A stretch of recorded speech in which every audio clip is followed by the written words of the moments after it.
The gavel came down. Celeste did not flinch. She had promised herself that much, that she would not flinch, would not cry, would not give the 30 men seated in Lord Harwick's candle-lit parlor the satisfaction of watching her break.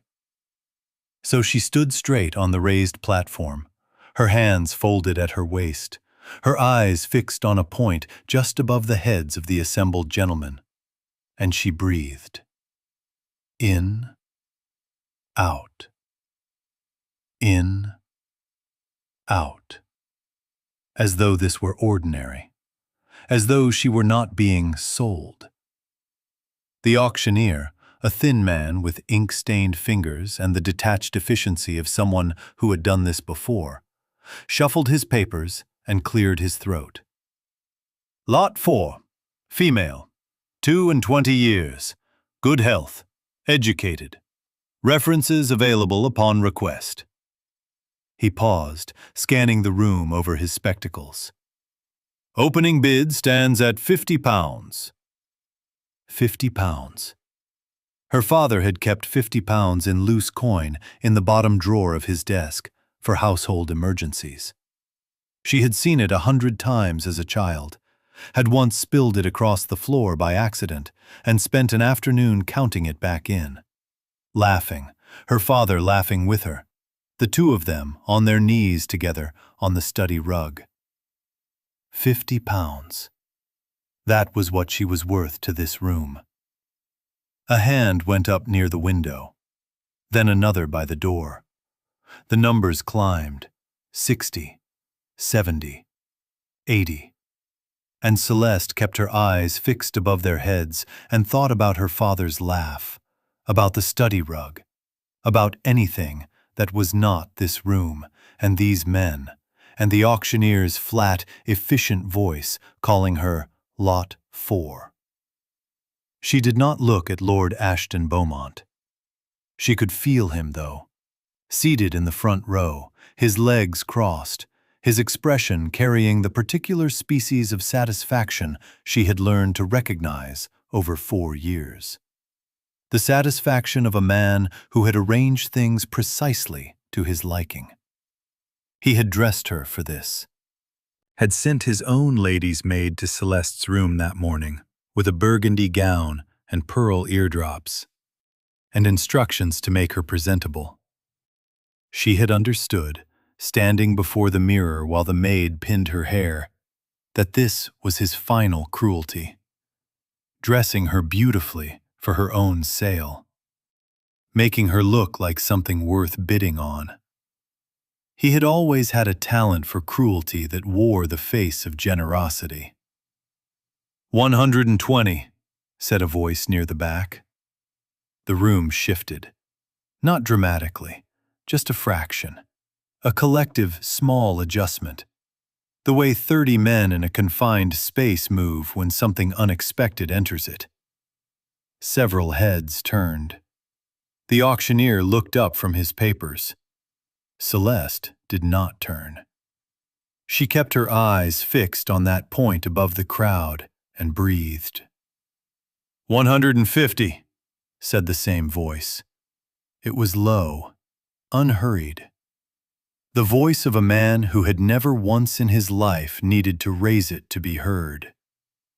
More heads turned now. Someone near the window leaned to whisper to his neighbor. The neighbor went very still. 180. No one countered. The previous bidders had gone quiet, not gradually, the way bidders fell away when a price exceeded their means, but immediately, as though the voice itself had settled the matter. Lord Ashton's head turned. Celeste saw it in her peripheral vision, that slow, careful rotation, the way a man turns when he is trying to identify a threat without appearing to do so. 200 pounds, said the voice, and I will not be raising my hand again. Silence. The auctioneer cleared his throat, looked around the room, waited a precisely professional interval. 200 pounds. Going once, He paused. Going twice. Another pause, longer. Sold. The gavel came down, and that was the moment. Not the bidding, not the platform, not the 50 pounds, that broke something open in Celeste's chest. Because the room exhaled. 30 men, not one of whom had spoken a word on her behalf, not one of whom had stood or objected or walked out in protest, collectively exhaled in relief that the business was concluded. A few reached for their drinks. Someone laughed at something his neighbor said. She was lot 4. The lot had been sold. The evening could proceed. If you are new here, welcome. Hit that like button and subscribe so you never miss a story. Because what happens next in this one kept me up writing until 3 in the morning. Drop your location in the comments. I want to know where in the world you are watching from. Celeste descended the platform steps carefully, one hand on the rail, because her legs were not entirely steady, and she would not fall in front of these men. A footman appeared at her elbow, guiding her toward the back of the room, and she followed him because there was nothing else to do, nowhere else to go. No one in this city who would open a door to her tonight. She had known that for 4 years. She had simply refused, until now, to fully believe it. The footman stopped beside a tall figure seated at the last table. A man who had not stood, had not moved toward her, had simply waited with the stillness of someone entirely accustomed to things coming to him. He was younger than she had expected. Broad across the shoulders, dark coat immaculate, dark hair swept back from a face that was all sharp angles and deliberate composure. He was not looking at the footman. He was not looking at the contract the auctioneer's assistant was placing on the table before him. He was looking at her. Not the way the other men in the room had looked at her, assessing, calculating, reducing. This was something else, something she did not have a name for. His eyes were dark and very steady, and they did not move from her face. And for reasons she could not have articulated, that steadiness frightened her more than anything else that had happened tonight. He picked up the pen, did not look down at the contract, signed it. Your Grace? The auctioneer's assistant gathered the papers with a small bow. The contract is binding from tonight. The man, Your Grace, said nothing. He rose from his chair, and Celeste realized he was considerably taller than she had gauged from a distance, and he settled his coat with the particular economy of movement that belonged to men who had been trained, or had trained themselves, never to waste a gesture. He looked at her for one more moment. Something moved behind his eyes. Something she would spend a great deal of time trying to name in the weeks that followed. Then he turned to the footman. The carriage. That was all. No introduction, no explanation, no acknowledgement of what had just transpired in that room as anything other than concluded business. Celeste followed him because the contract was signed and her name was on it, and there was, as she had established, nowhere else to go. The night air struck her face as they stepped outside, cold, damp, carrying the particular smell of London in late autumn, coal smoke and rain and the distant river. A black carriage waited at the curb, unmarked, the horses standing with their heads down in the mist. The footman opened the door. Celeste stepped up and inside. The carriage was warm, a small brazier, heavy lap blankets, the faint scent of cedar and leather. She sat and folded her hands and kept her breathing even and told herself she was not afraid. The door closed. The carriage moved. And it was only then, as the lights of Lord Harwick's parlor receded through the rain-streaked window and the sound of the city thickened around her, that Celeste allowed herself one single thought she had been refusing all evening. She did not know where she was going. She did not know this man's name.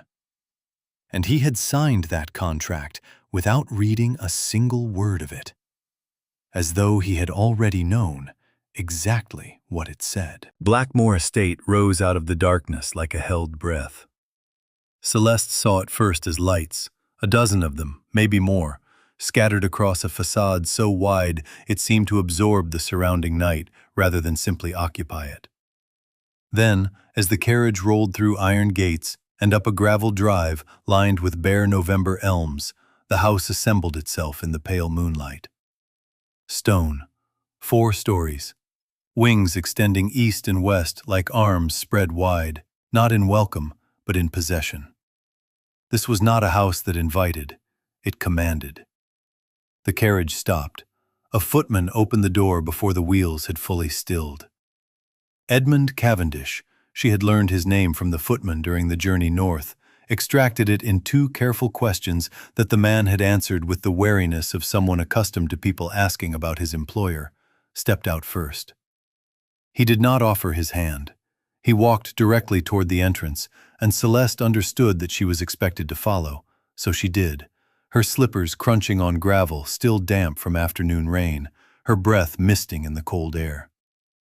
The entrance hall was vast, marble floors, a staircase splitting at the landing into 2 separate ascents, portraits lining the walls from floor to ceiling, generations of dark-eyed men and pale women, all watching the door with the same expression of measured appraisal.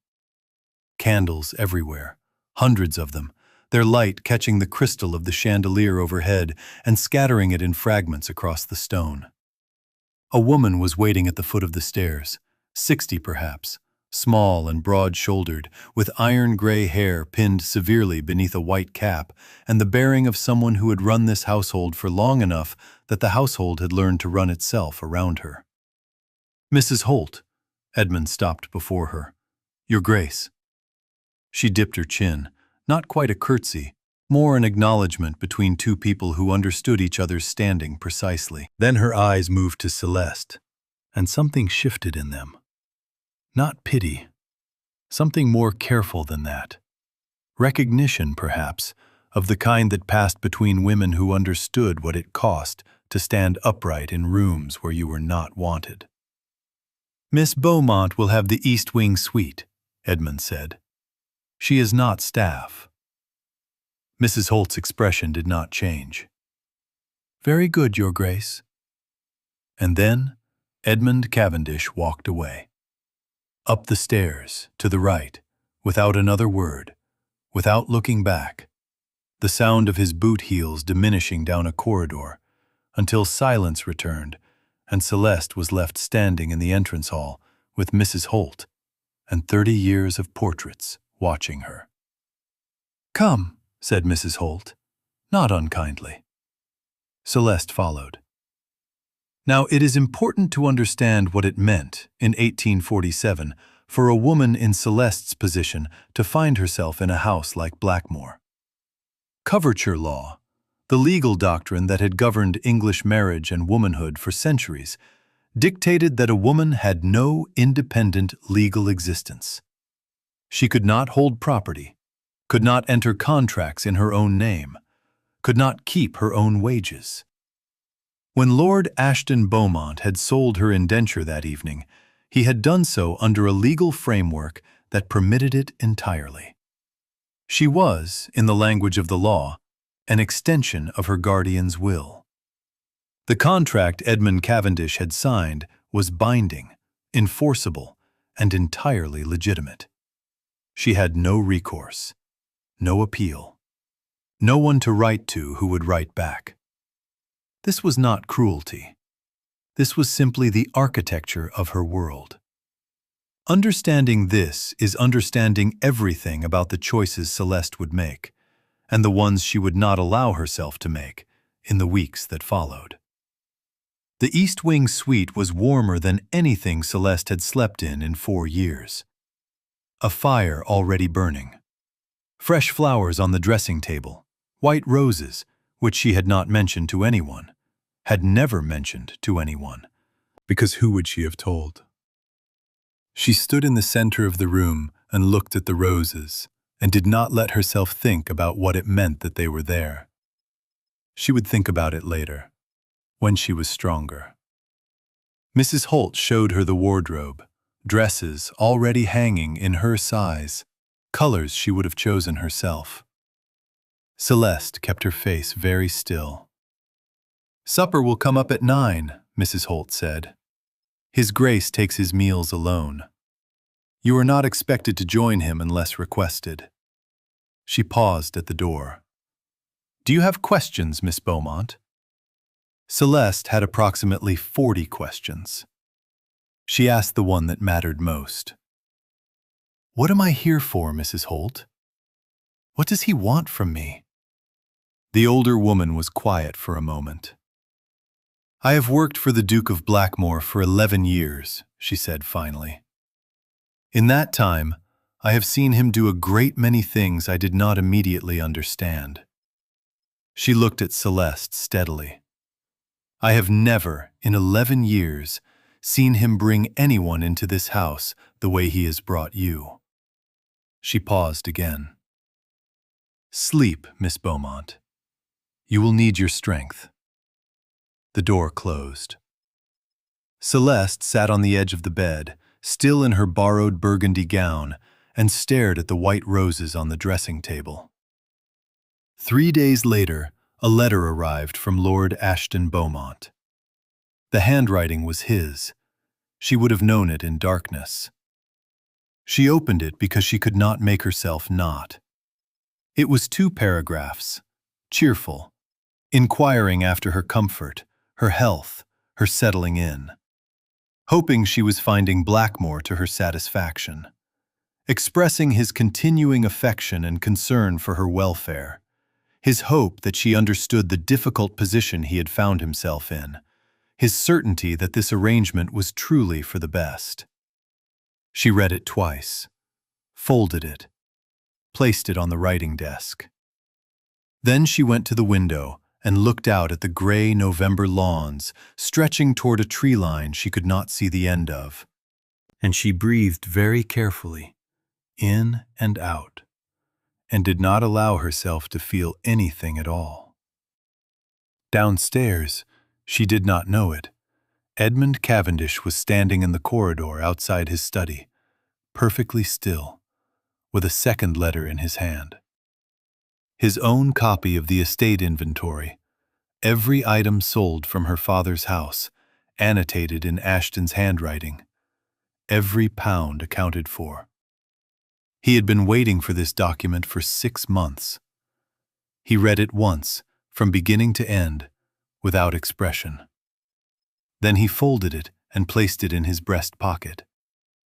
He stood there a moment longer, very still, in the way he stood when the thing he was feeling was something he had not yet decided how to carry. Then he unlocked his study door, went inside, and began to work. Celeste, passing the corridor an hour later on her way to the library, noticed the thin line of candlelight beneath the study door. She paused, stood there for a moment she could not entirely explain, then continued on. Behind the door, Edmund's pen did not stop moving. The rumors about Edmund Cavendish, Duke of Blackmore, arrived in Celeste's ears the way most dangerous things arrived. Gradually, from multiple directions, each piece small enough to dismiss on its own, until the accumulation became impossible to ignore. Mrs. Holt was not the source.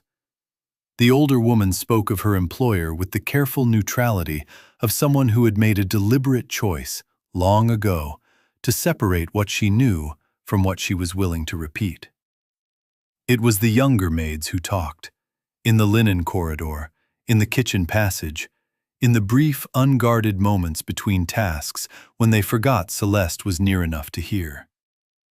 The first story was about a family called Whitmore, a baronet's family, 3 sons and a father who had, by some accounts, done something unspeakable to a young woman under their protection.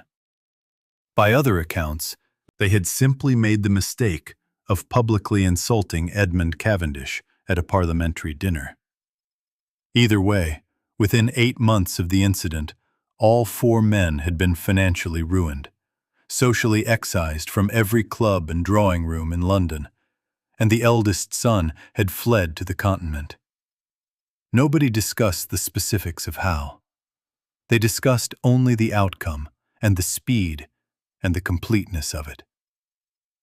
The second story was about his wife, Lady Cavendish, the first and, so far, only Duchess of Blackmore, had left the estate 3 years into their marriage, under circumstances that were described differently by everyone who described them. She had gone mad. She had been driven to madness. She had never been entirely well. She had been entirely well until she was not. She was living quietly in Bath with her sister. She was not living quietly anywhere. She was, here the voices always dropped, no longer living at all. Celeste listened to these stories with the particular attention of a woman who had learned, over 4 years in Lord Ashton Beaumont's house, that the truth about powerful men was almost always somewhere between the worst version and the best version, and the only way to locate it was to watch their behavior rather than catalogue their reputation. So she watched Edmund Cavendish. He was in the breakfast room when she arrived one morning. Unusual. Mrs. Holt had told her he typically ate alone in his study. He was standing at the window with a cup of coffee, reading a letter, and he did not look up when she entered. She took her place at the far end of the table and poured her tea and was entirely silent. And for 6 full minutes, they occupied the same room without acknowledging each other. Then he said, without turning from the window, "You ride." It was not a question. She did not know how he knew. She had not mentioned it. "Yes, Your Grace." "The grey mare in the second stable. She has not been exercised properly this week. You may take her out in the mornings if you wish." He turned a page of his letter. "Tell the groom I said so." That was all. He left the room 8 minutes later without looking at her again. She thought about that, about the grey mare which she had admired from a distance on her second morning, standing at the paddock fence for 10 minutes watching the horses move. She had not gone close, had not said anything, had been entirely alone. He had been watching from somewhere. She was in the library 3 days later, a room she had claimed as her own in the way that displaced people claim rooms, quietly and without announcement, simply by appearing in them repeatedly until the space begins to feel like permission. The library at Blackmore was extraordinary. Floor to ceiling, a rolling ladder on brass rails, volumes in French and Italian alongside English which she could read, and Latin which she could manage slowly. She had been reaching for a volume on the upper shelf, something about the geology of the northern counties, which she had no particular interest in, but which had an interesting spine, when she became aware that she was not alone. Edmund was 3 feet to her left, reaching for the shelf at the same moment, and there was a suspended instant in which neither of them moved. His arm was extended past her shoulder. She could feel the warmth of him without touching, the scent of cedar and something darker, wood smoke, leather, the particular smell of a man who had been working since before dawn. 3 seconds, perhaps 4.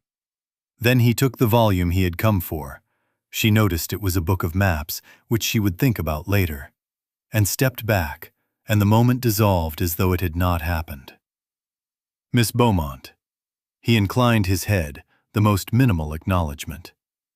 "Your Grace." Her voice came out entirely steady. She was proud of that. He left. She stood with her hand still on the geology volume and waited for her heart to resume its normal rhythm. Now, a word about reputation, and what it meant in 1847 England.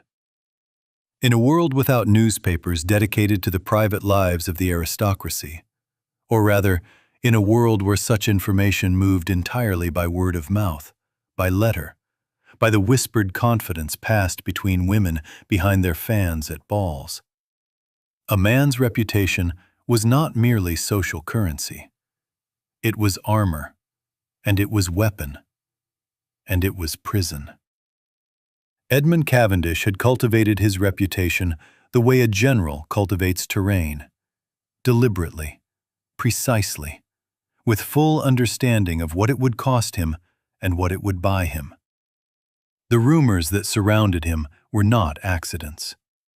Celeste, who had spent 4 years watching a man manage his image with the same care he managed his accounts, recognized the pattern. The question was not what the rumors said. The question was who benefited from them being believed. She was turning this thought over in her mind 3 days later when Mrs. Holt appeared in the library doorway, with an expression that was not quite alarm and not quite warning, but somewhere between the two.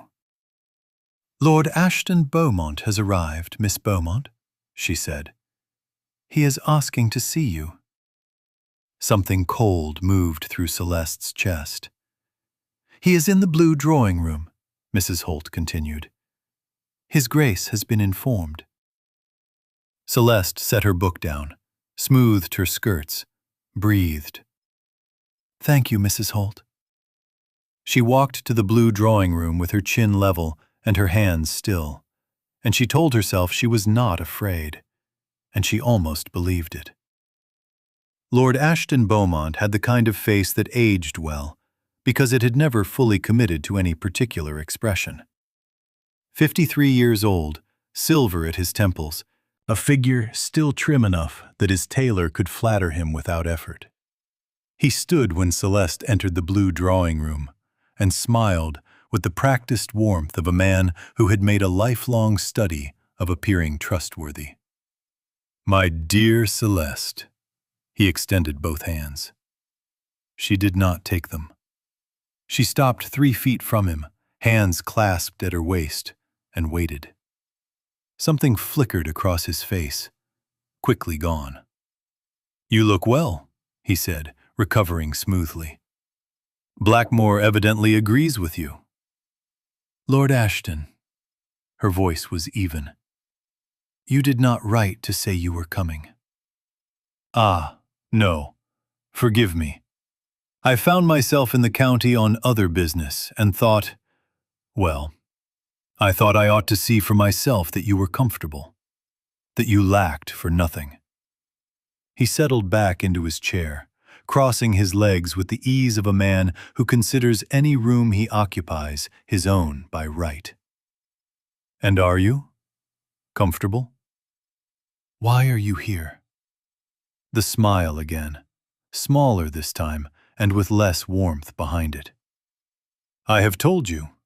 To see you have never, in 4 years, made an unannounced journey of 40 miles to inquire after my comfort." She kept her voice entirely neutral.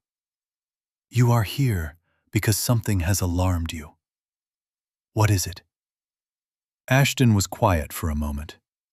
Then he uncrossed his legs and leaned forward slightly, and the charm dropped just enough for her to see what was underneath it. "There are rumors," he said, "that Cavendish has been acquiring debt. Certain obligations of mine that I had considered settled. It appears they have changed hands." "That is between you and His Grace." "Celeste."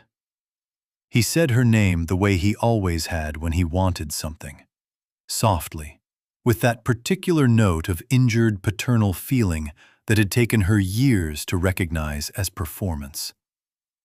"I am trying to protect you. This man, do you know what they say about him? Do you know what happened to his wife? I had no choice but to make the arrangement I made. I want you to understand that." I was protecting you from something far worse. She looked at him, at the face she had trusted for 4 years. The face she had wept in front of, had brought her fears to, had believed, had genuinely believed, represented the last connection she had to her father's world. "My father's estate inventory," she said. "I should like to see it." The pause was a fraction too long. "I beg your pardon?" "The full inventory of my father's estate, every item, every account. I am aware that as his daughter, legitimate or otherwise, I had no legal claim to his property. I am also aware that as my guardian, you were entrusted with its management." She held his gaze. "I should like to see the records." Ashton's expression had gone very careful. "Those are complex documents, financial matters. I am not certain." "I speak French, Italian, and adequate Latin," Celeste said. "I managed my father's household accounts from the age of 16 because he trusted me to do so. I am quite capable of reading a ledger." Silence. Then Ashton rose, and the charm was entirely gone now, replaced with something colder and more honest. "You have been speaking with Cavendish." "His Grace and I have spoken very little." "Then someone in this house—" "No one in this house has told me anything." She met his eyes. "I am my father's daughter, Lord Ashton. I have always been my father's daughter. I simply spent 4 years being too grateful for your protection to ask the questions I should have asked from the beginning." "He came for information," Edmund said. He had been somewhere in the house during the exchange. She had not seen him, but she had felt the particular quality of attention that Blackmore took on when he was nearby and focused. "I know," she said. "He will not find what he came for." "I know that too." She turned then and found him standing in the doorway, shoulder against the frame, watching her with that expression she had been cataloging since the auction. Dark and steady and impossible to read entirely. "Your Grace, the records of my father's estate. Do you have them?" He was quiet for a moment. "Yes." "Will you show them to me?" Another pause, longer. "Not yet." She felt something tighten in her chest. "Why?" "Because once you have seen them," he said, "you will not be able to unsee them. And there are things that must happen first." He held her gaze. "Trust me a little longer, Miss Beaumont." She wanted to ask what gave him the right to ask for her trust. She wanted to point out, with considerable precision, every reason she had to trust no one. She wanted to say a great many things. She said nothing. Edmund left the doorway. His boot heels crossed the marble corridor. The study door opened and closed, and the thin line of candlelight appeared beneath it. She stood at the window for a long time after, watching the empty drive. She did not know, standing there, that his man of business had left that same day to call in the first of Lord Ashton Beaumont's debts, that it was the smallest of them. The opening move in something Edmund had been building toward, piece by piece, for 8 months. That the thin line of candlelight beneath the study door burned until 2 in the morning that night, and the morning after, and the morning after that. What she knew was only what was in front of her.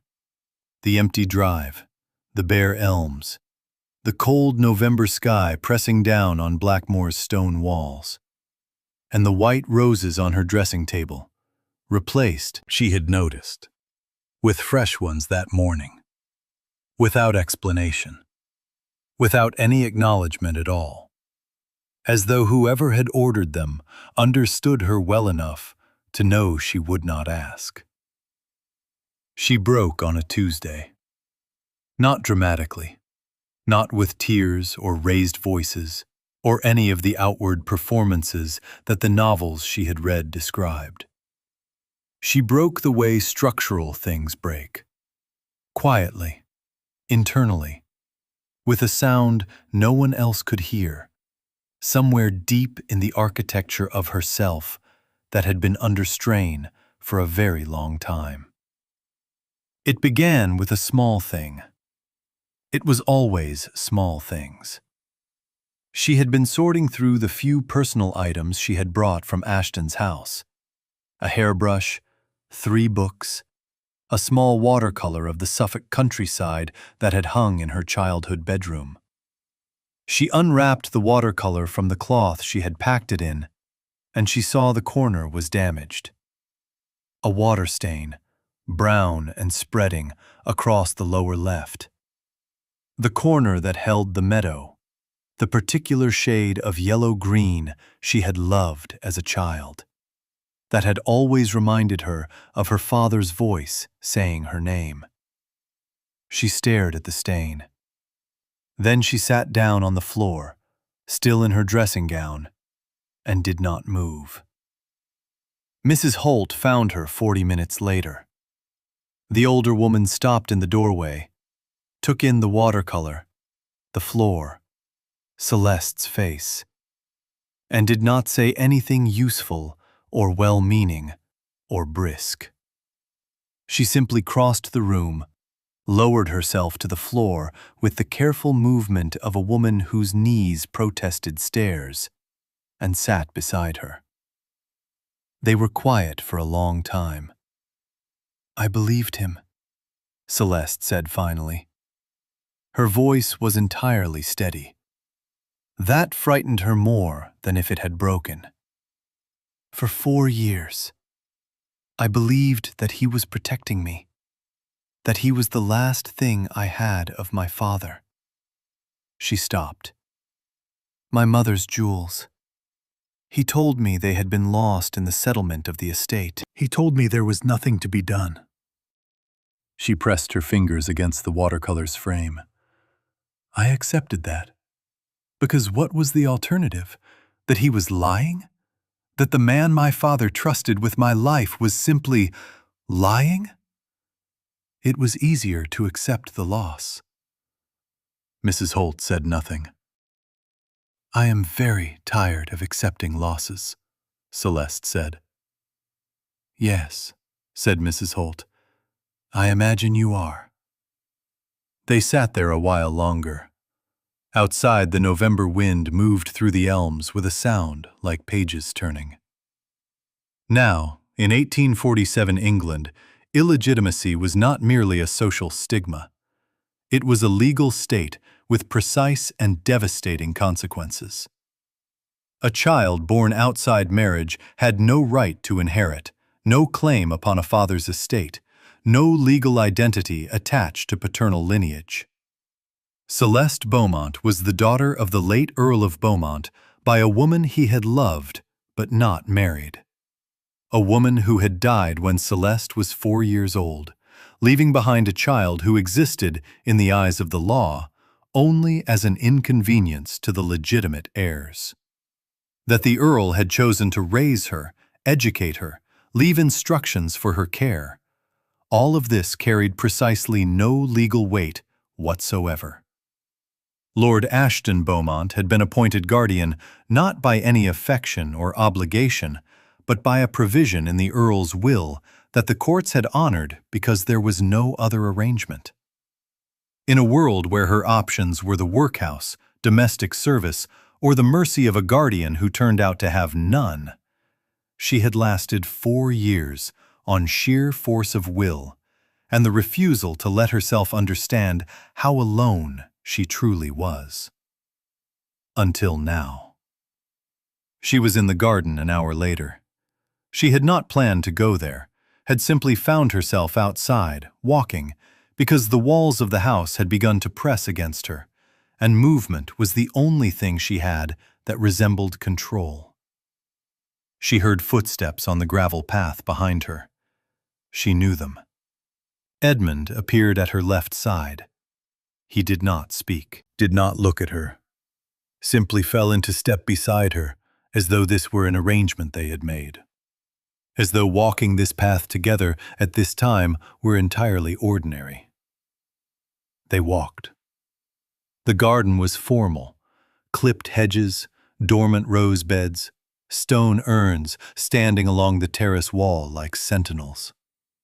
Their breath misted in the cold air. Their steps crunched in unison on the gravel. After a long time, Celeste said, "Did you know my father?" Edmund was quiet for a moment. "I knew of him." "He was a good man." "I believe so." She stopped walking. He stopped beside her. They stood in the center of the garden path, the house rising behind them, the gray sky pressing down. And she turned and looked at him directly, which she had been, she realized, carefully not doing for 3 weeks. He was watching her. Not the way men at the auction had watched her, not the way Ashton watched her, calculating and assessing. Something in Edmund's face, this close, was stripped of its usual composure. Just slightly, just enough. His jaw was tight. His eyes, dark, steady, held an expression she had seen in mirrors, in her own worst moments. The particular expression of a person carrying something they were not yet ready to put down. She did not know what it meant. She knew only that it made her chest ache in a way she had no vocabulary for. "I am all right," she said, though he had not asked. "I will be all right." He said nothing for a long moment. Then, quietly, the way he said everything, as though words were things to be spent carefully, "I know." He did not move toward her. He stood exactly where he was, close enough that she could feel the warmth of him in the cold air. And he looked at her with that stripped, careful expression. And he was still. She turned and walked back to the house, because if she stood there a moment longer, she would do something she could not take back. That night, the candle burned in the study until dawn again. She lay in her bed and watched the bar of light that fell beneath her door from the corridor lamp, and thought about a man who walked beside her without touching her, who filled her room with flowers she had never mentioned, who had signed a contract without reading it. And she pressed her hands flat against the coverlet and told herself, very firmly, that she did not have the luxury of feeling what she was beginning to feel. She almost believed it. She began to notice things she could not explain. It started with the flowers, white roses, her preference, never mentioned to anyone, appearing in her room as reliably as morning.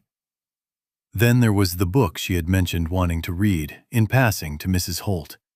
A volume of Italian poetry she had read as a child and not seen since, which appeared on her night table 3 days later without explanation.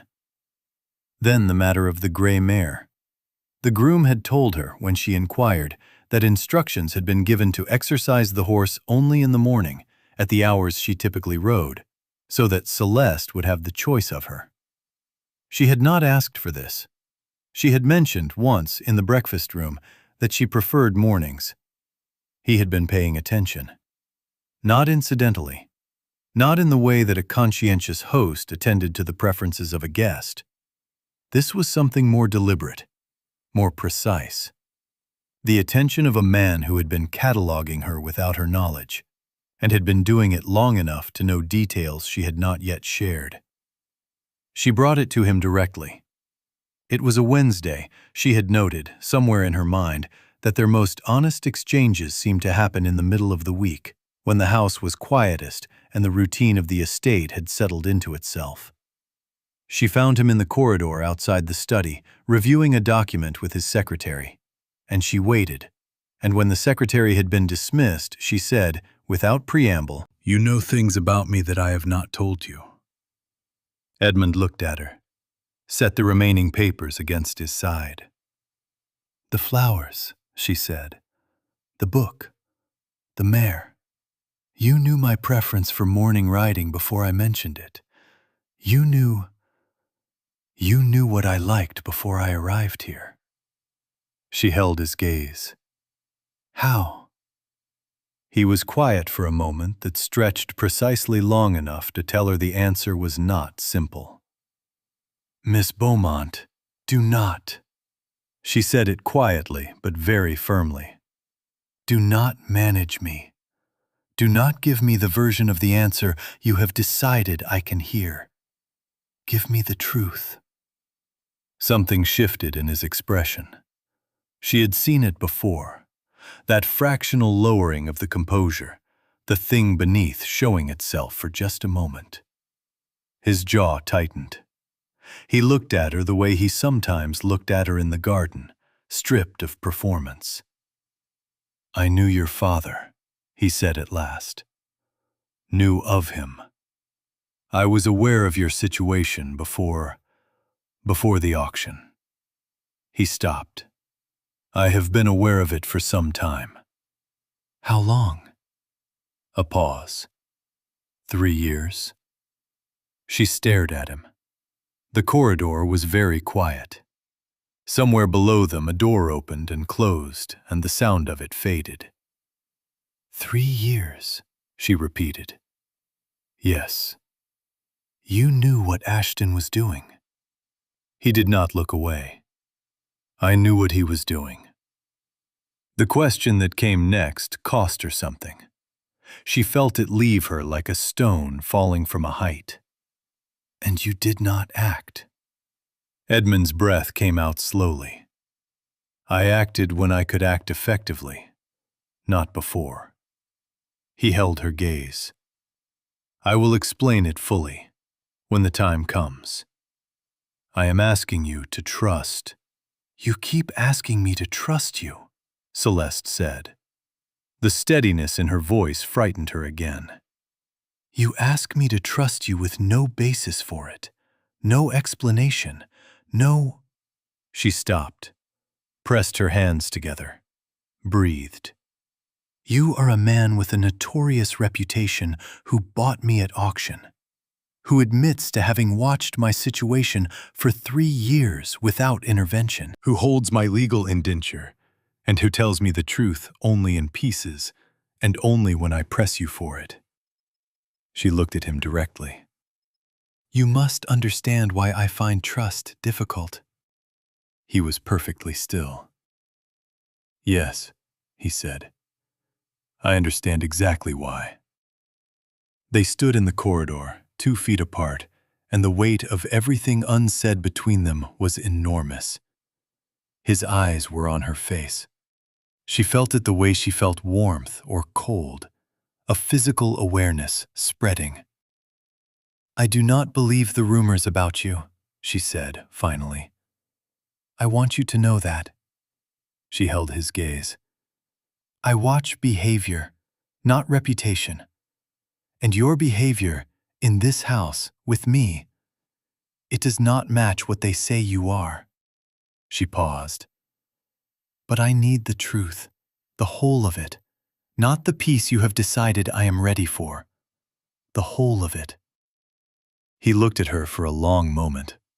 Something moved in his expression that she had not seen before. Not the stripped, careful vulnerability of the garden, but something more intense, something that cost him. "Soon," he said. "I promise you." Before she could answer, the front door opened below.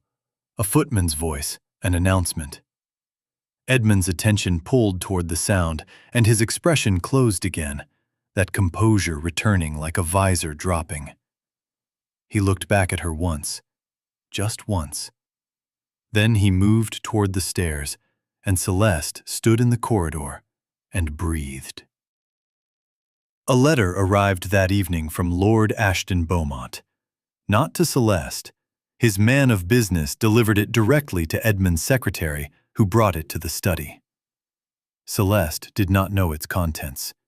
She knew only that Edmund emerged from the study an hour later with an expression she had not seen on his face before. A cold, particular kind of focus, the way a man looks when the thing he has been preparing for has finally, formally, arrived. He crossed the entrance hall without looking up, stopped at the door. turned to his secretary.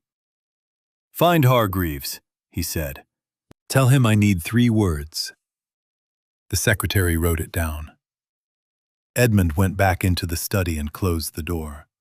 Celeste, on the landing above, watched the thin line of candlelight appear beneath the study door and tried very hard not to think about what 3 words sent to Lord Ashton Beaumont might look like.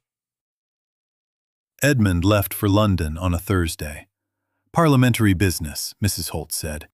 2 days at minimum, possibly 3. The carriage was brought round before 7, and Celeste watched from the upper landing as he crossed the entrance hall. Dark coat, hat in hand, the same economy of movement she had catalogued over weeks. And then he paused at the bottom of the stairs and looked up. He found her immediately, as he always did. He held her gaze for a moment that was too long to be incidental and too short to be anything she could name. Then he put on his hat and walked out, and the door closed, and Blackmore settled into the particular quiet of a house whose center of gravity has temporarily left.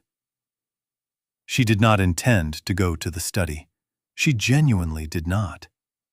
She went to the library. She rode the gray mare.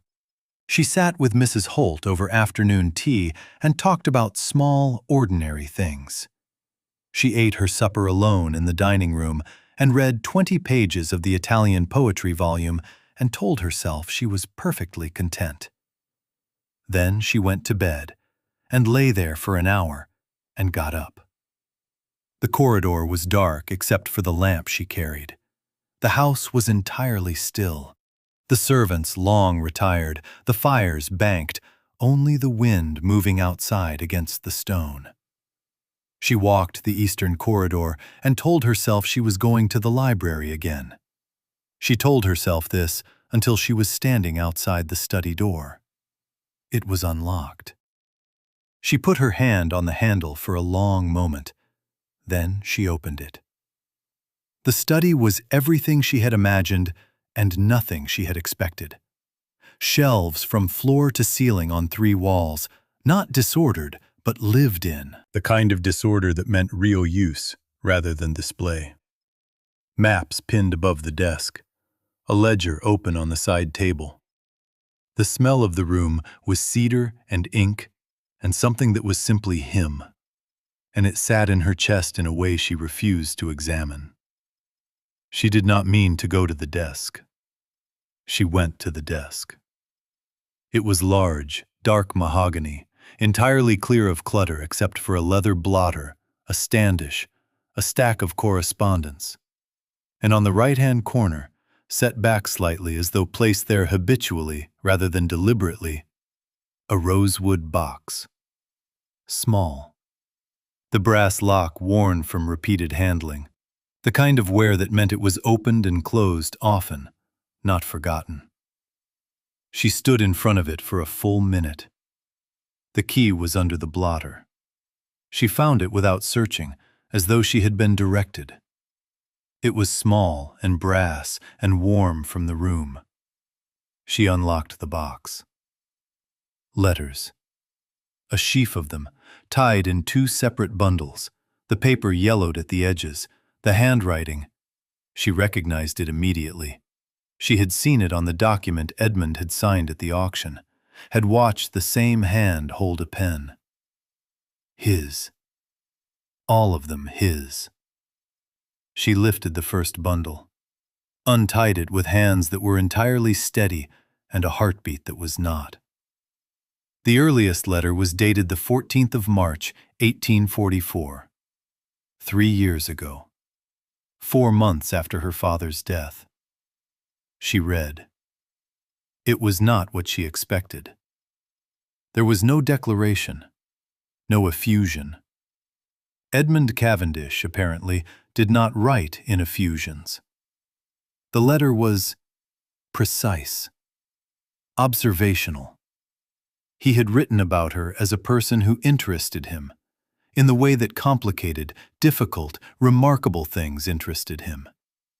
He described seeing her once at a public assembly. She remembered that assembly. She had been 20 years old and wearing a borrowed gown and had sat alone for 3 hours while her guardian danced. And he described the way she had held herself, the way she had watched the room, the quality of her attention. He had written, "She does not look as though she is waiting to be invited to join the world. She looks as though she is deciding whether the world is worth joining." She set that letter down and picked up the next, and the next. 3 years of letters. He had watched Ashton's movements, had noted, with the precision of a man tracking an enemy, every asset sold, every lie told, every manipulation performed. He had intervened twice, quietly. Once when a potential buyer for Celeste's indenture had attempted to arrange an agreement directly with Ashton, and Edmund had, she read the wording carefully, made it clear the arrangement would not be productive. She had never known. She had not known there was anything to know. The letters became shorter as they approached the present, more restrained, as though the writing itself had become an exercise in control. The second-to-last letter was dated 8 months ago. It read, "I know what Hargrove intends. He will bid. I cannot allow Hargrove to take her. I am making arrangements." She stopped at that. Hargrove. She knew the name, a man of terrible reputation, someone her father had once spoken of with genuine disgust. She understood, reading this, what Edmund had meant when he said he had acted when he could act effectively. She understood what the auction had truly been. Not a purchase, an interception. The last letter was undated, 1 page. His handwriting, but different, less controlled, the letters pressing harder into the paper, as though written quickly or with something other than his usual composure. She read it once, then again. It said, "I have written you 41 letters across 3 years. I have not sent a single one because I had no right to send them. I had no right to watch you, no right to catalog your life, no right to feel what I feel when I see you hold yourself upright in rooms that do not deserve you. I have told myself this every morning for 3 years, and it has not stopped being true, and it has not stopped mattering. I do not know what I am. I know what I am not. I am not a man who will force a woman's gratitude into something it does not want to be. I am not a man who will use a contract as a claim. Whatever you choose to do with what is yours, your life, your future, I will make it possible. That is all I have the right to do." Celeste sat down. She did not know when her legs had stopped cooperating. She was in the chair beside the desk, the last letter in her hands, the rosewood box open in front of her. 41 unsent letters spread around her. The door opened. She did not hear it. She was still reading. She looked up only when the candlelight shifted and found Edmund Cavendish standing in the doorway of his study, hand against the frame, mid-stride, frozen. He had come home early. They looked at each other across the room. His eyes went to the box, to the letters, to her face. Something moved through his expression. Not anger. Nothing close to anger. Something much harder to look at directly. Neither of them spoke. The candle between them burned. He did not come into the room. He stood in the doorway for a long moment, long enough that the candle flame settled and the silence between them became its own kind of conversation. Then he moved, finally, crossing to the chair on the opposite side of the desk and sitting down. Not close. The full width of the desk between them, which she understood was deliberate. He looked at the letters spread across his desk. His jaw tightened once.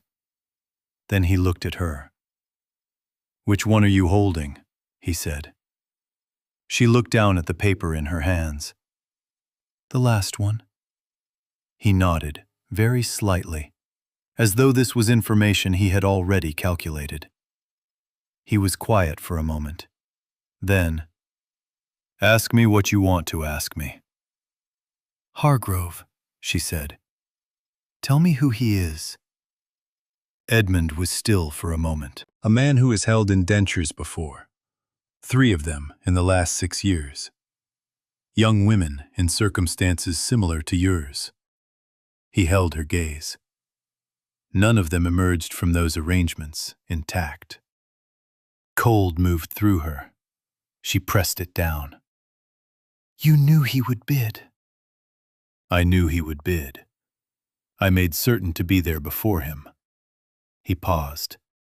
"I knew the moment Ashton began manufacturing the debts, 8 months ago, that this was the direction it would take. I needed time to acquire sufficient leverage over the men who would arrange the auction. Without that leverage, I could not guarantee the outcome." "You engineered it?" "Yes." "The contract. You wrote it?" "My solicitor wrote it, under my instruction." He met her eyes without flinching. "I wanted terms that were legally binding in my favor, not Ashton's. Every clause in that contract exists to protect you, not to bind you. You cannot be sold on, cannot be subcontracted. The term ends in 12 months, and the choice of extension is yours alone, not mine." She had not known that. She had not read the contract.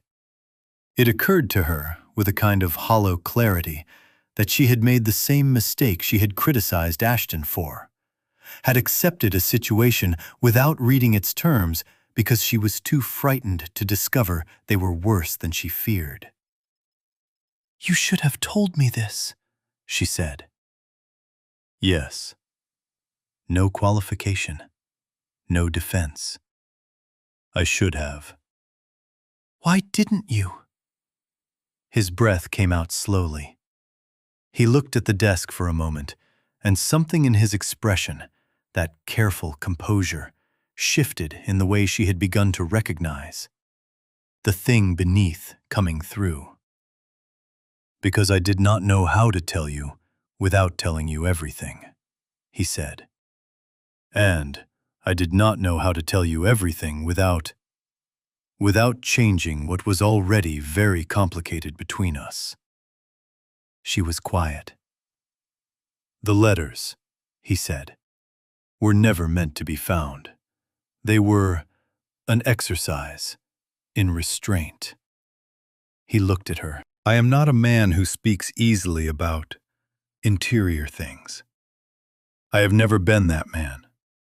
The letters were the only place I allowed myself to think clearly about what I was doing and why."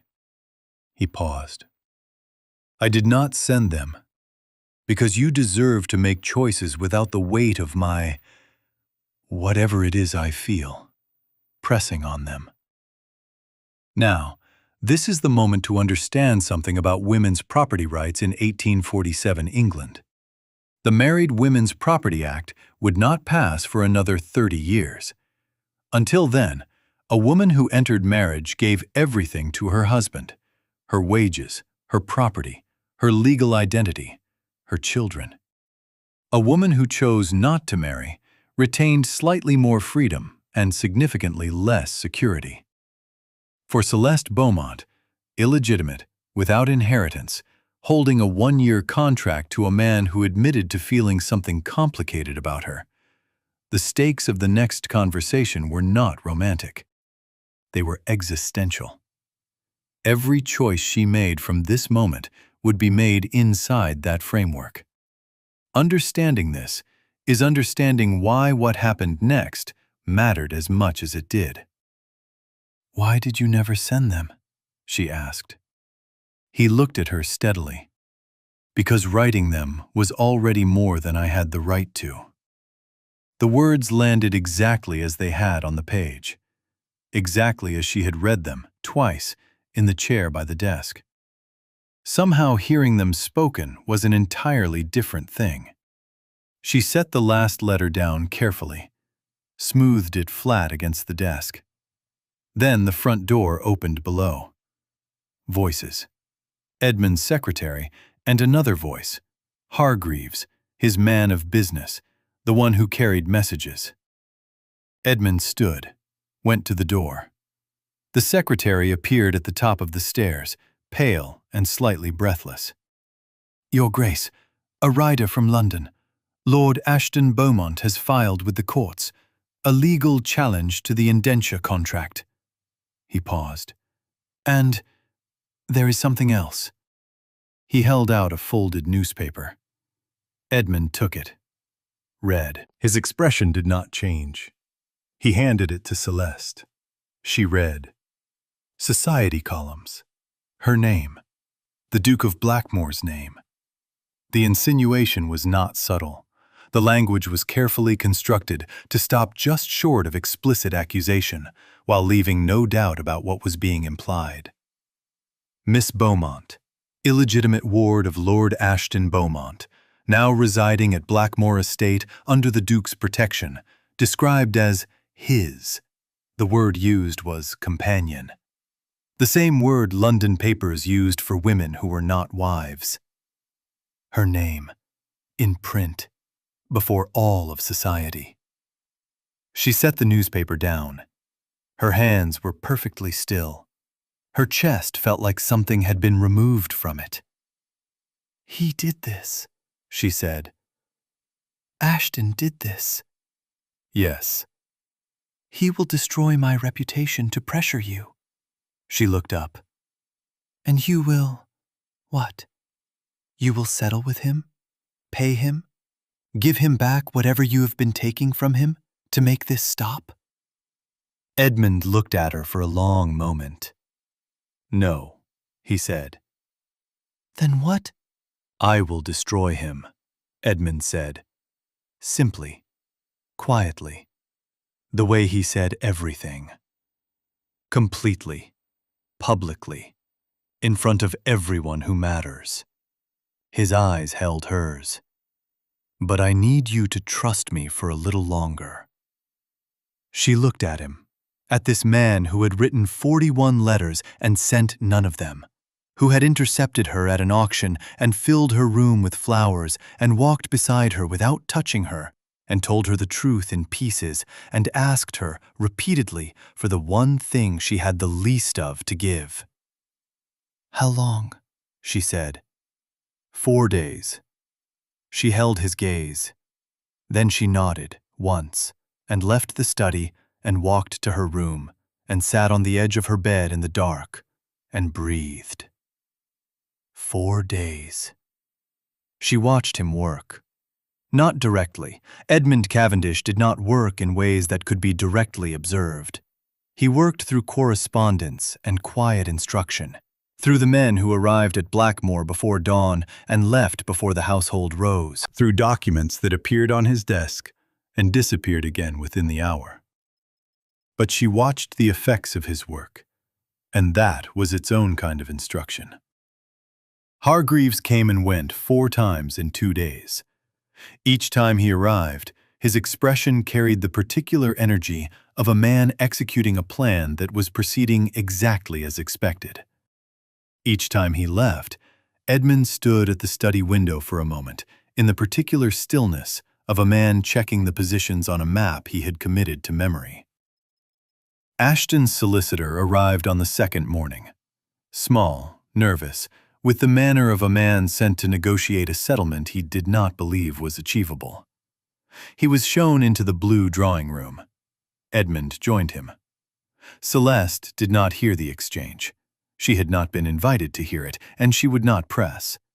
But the solicitor emerged 40 minutes later, paler than he had entered, and Hargreaves, waiting in the corridor, looked at Celeste as the man passed and said, very quietly, "His Grace will be ready Thursday morning, Miss Beaumont."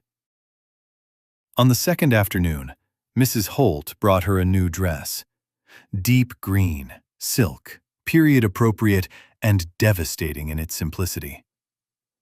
"His Grace asked that you have something appropriate for London," she said, setting it across the chair. Celeste looked at it. "What happens in London?" "Thursday," Mrs. Holt said. "That is all I have been told." That evening, the night before London, Celeste went downstairs. Not to the study. She had not been back to the study since the night of the letters. She found Edmund in the library, standing at the window with a glass of brandy he did not appear to be drinking, looking out at the dark garden. She crossed the room. She stopped beside him, not close enough to press anything, close enough that they were both aware of the distance. Outside, the garden was entirely dark. No moon, a high wind moving through the bare elms, the stone urns invisible except as shapes against the blackness. "Are you afraid?" she asked. He looked out at the garden. "Of Thursday? No." "Of what comes after?" He was quiet for a moment. Then he looked down at her, and his expression was the most unguarded she had ever seen it. All the careful composure set aside, just this once, just for a moment, in the dark library with no one to observe it. "Yes," he said. She understood what he meant. Not Thursday, not Ashton. What came after the reckoning, when there was no longer an enemy to prepare against and no longer a crisis to navigate, when it was only the two of them and whatever this was and all the ways it could go wrong. She turned her hand over on the window ledge between them, an inch of space between her fingers and his. She did not close it. She simply turned her hand over. He looked down at it. Then he closed the inch. His hand over hers, large, warm, entirely still. That was all. No movement, no words.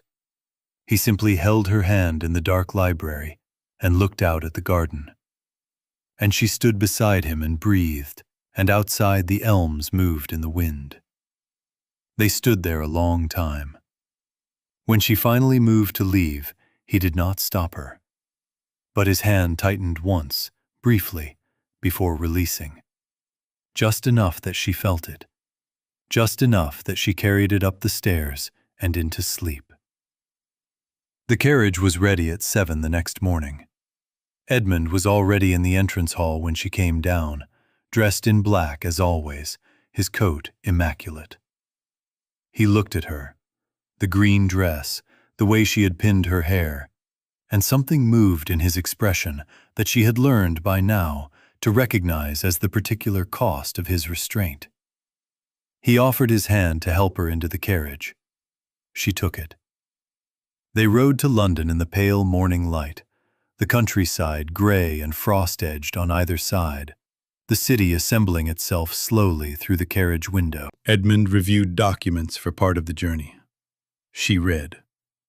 They did not speak very much, and what they spoke was quiet and ordinary. The weather, the road, a brief exchange about the Italian poetry volume. But she was aware of him across the carriage, in the way she was always aware of him in enclosed spaces. The warmth of him, the steadiness, the way the carriage felt different with him in it. As London's streets narrowed around them and the sounds of the city thickened, Edmund set his documents aside and looked at her. "Whatever happens today," he said, "I need you to know something." He held her gaze. "The contract ends in 10 months. After today, you will have no legal obligation to remain at Blackmore. No financial pressure. No circumstance that could be construed as coercion." He paused. "You will have choices, real ones, for the first time." His voice was entirely even. "I want you to have them." She looked at him for a long moment. "And if my choice is to stay?" Something happened in his expression. the briefest thing, controlled almost immediately, but not quite fast enough. "Then," he said carefully, "that would be a choice I would do my utmost to deserve."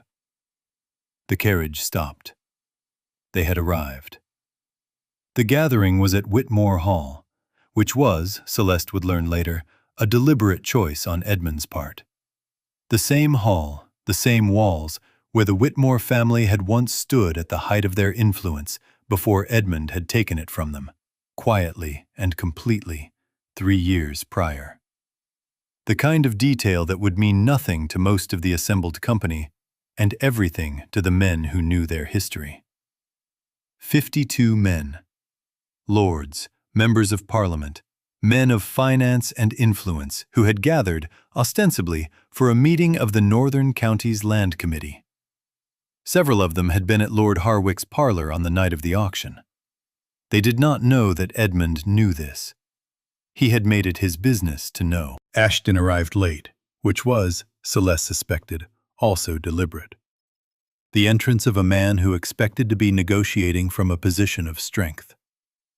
He had brought his solicitor and a second man she did not recognize. He looked at Celeste once when he entered, briefly, with the expression of a man recalculating at speed. She met his eyes. She did not look away first. Edmund stood at the front of the room without particular ceremony, without announcement, and simply began. "Gentlemen," his voice carried without effort, "I have asked you here under the pretext of a land committee because several of you would not have come otherwise." He paused. "What I am about to present concerns a matter of considerable public interest. I trust you will bear with me." He nodded to Hargreaves. The first document was the estate inventory, her father's estate, annotated in Ashton's handwriting. Every sale recorded, every figure inflated, every pound that should have been held in trust and was instead deposited into Ashton's personal accounts. Hargreaves read it aloud, line by line, in the precise and unhurried manner of a man reading a legal document rather than performing for an audience. Numbers, dates, signatures, everything. Several men near the front shifted in their seats. Someone coughed.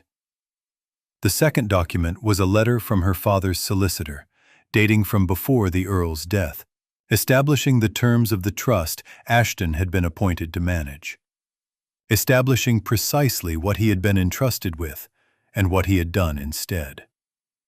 Then Edmund said, "There is one more document." Hargreaves produced it. Her father's letter, the last one, written in the final weeks of his illness, addressed to Ashton, instructing him in terms that required no interpretation. Celeste is to be protected. Her mother's jewels are to be held for her. She is to be given every advantage I can arrange. You were my brother in everything but blood. I am trusting her to you." Hargreaves read it aloud. The room was entirely still. Ashton, at the back, had gone a shade of color that was not quite gray and not quite white. His solicitor was leaning toward him, speaking very quietly and very quickly into his ear. Ashton did not appear to be listening. Edmund looked at him across the room. "Lord Ashton Beaumont read this letter," Edmund said. "He kept it. He converted every asset he was trusted with into personal profit. He manufactured debts that did not exist, and when those debts could no longer be hidden, he sold his ward's indenture contract at a private auction, attended by, among others—" He paused, and his eyes moved, briefly and deliberately, across several faces in the room. Several of the gentlemen present tonight. No one moved. "The indenture contract," Edmund continued, "has been voided. As of this morning, by court order." He looked at Celeste, who was standing near the left wall, and something in his expression, in front of 52 men in the candlelit room, was entirely unguarded for just a moment. Miss Beaumont is under no legal obligation to any party. She is not a ward. She is not contracted. She is a free woman with full use of the trust that was established in her name, which I have spent the last 8 months rebuilding from the assets Lord Ashton liquidated. And she is under my protection by her own choosing, for as long as she wishes it. He reached into his breast pocket, produced a document, set it on the table, looked at it for a moment. Then he tore it in half. The sound of it in the silent room was extraordinary. Ashton's solicitor stood.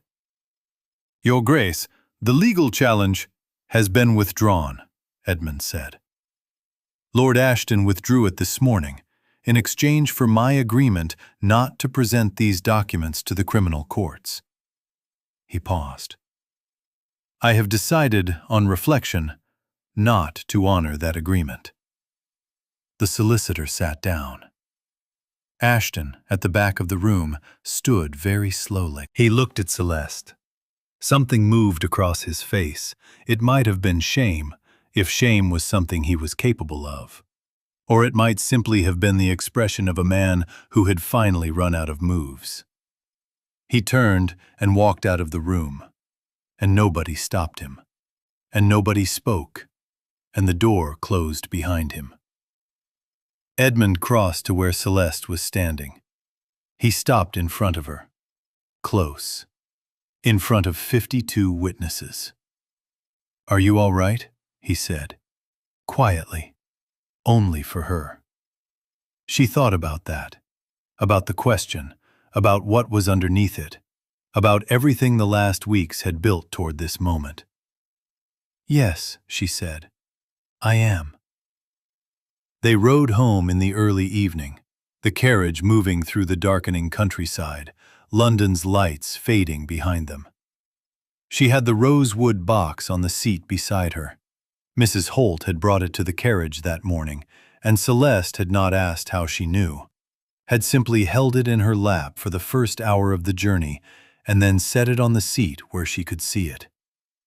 Edmund was watching her. "There is something else," she said. Yes, he had been waiting for this. "The portrait, in my room. The woman wearing my mother's brooch." She looked at him. "Mrs. Holt said she left something for me." Edmund reached into his coat, produced a small folded paper. She took it, opened it. It was a name, written in Mrs. Holt's handwriting on the back of the portrait. A name she did not know, and then, beneath it, "Your mother's sister. She has been looking for you." Celeste stared at it. The carriage moved through the dark countryside. Edmund was very still across from her, watching her read, watching the thing that moved across her face. Not grief, not this time, but something older and more complicated. The beginning of something she had not expected to find. She was not alone. She had not been alone. She had simply not known where to look. She folded the paper, pressed it between her palms, breathed. Then she reached across the seat and placed her hand over Edmund's, and he turned his hand over and held hers. And they rode home to Blackmore in the gathering dark, and the box of letters sat between them like a 41-letter answer to a question she had not known she was asking. Outside, the countryside moved past. Dark fields, bare elms, the first stars appearing in the cold November sky. Blackmore's lights appeared on the horizon, small and warm and permanent.